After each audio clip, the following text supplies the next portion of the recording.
शादी होगा लड़का लड़की में, पुरुष है वो तो रोज रात में जो सदिया होता है उसके साथ करता है ना, तो उसी में और पैदा हो जाता है।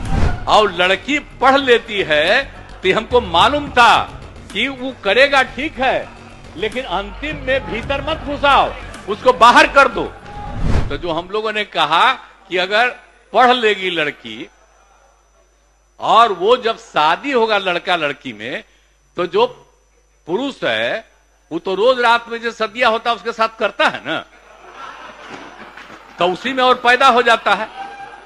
और लड़की पढ़ लेती है तो हमको मालूम था कि वो करेगा ठीक है, लेकिन अंतिम में भीतर मत घुसाओ, उसको बाहर कर दो।